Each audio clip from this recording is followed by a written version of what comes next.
What up, Fit family? It's your dude James Allen coming back at you, Mr. Fitt Focus, and dropping this little video. I'm currently into this cycling thing right now, right?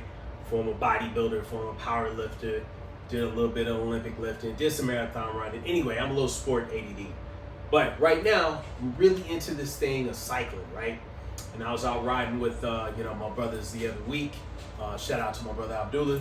We both got like the same bike. Anyway, he just shot this question at me and was like, yo, what are some of the most important screens I should be looking at on my bike computer, right? Because we got like all these gadgets and stuff on the bike and got all these screens. Like, what's the thing I should be really focused on if I want to improve as a cyclist?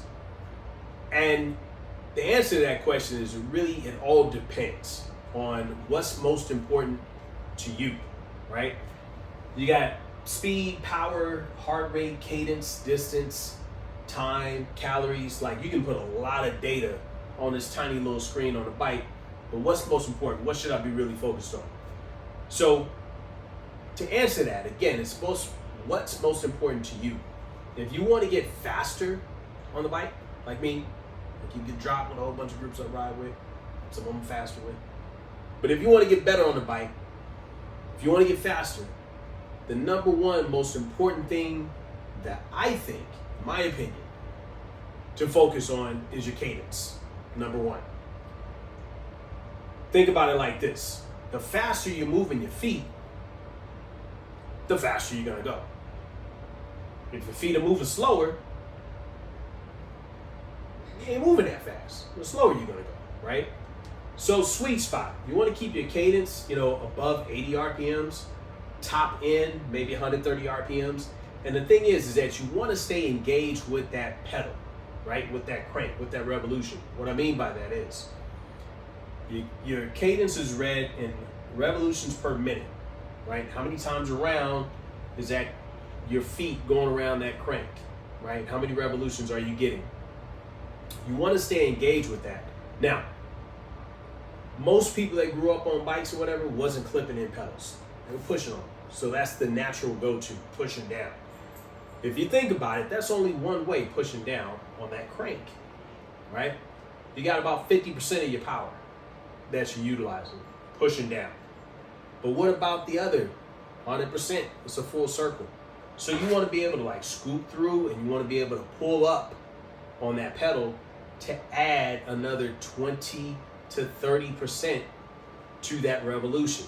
Get yourself a full 80. You're going to have some dead spots, but get as much out of that revolution as you can, fully engaged all the way around, right? Keep that tension on it all the way around.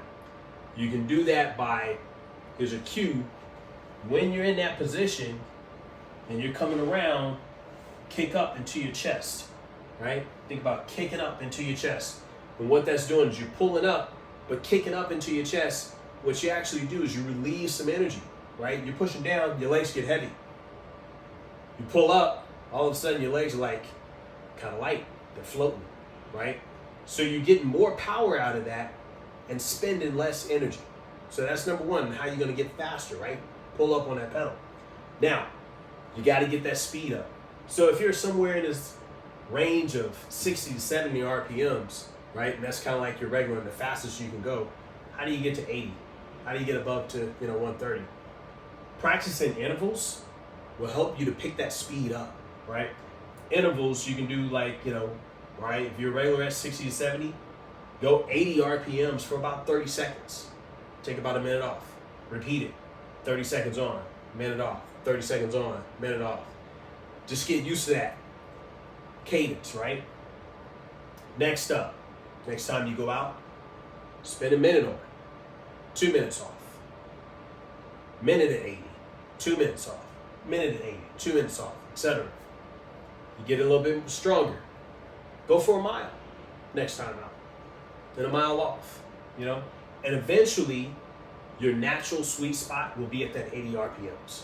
So that's your tip of the day. We got a whole bunch of them here we're going to break down. I'm going to drop one of these videos each week.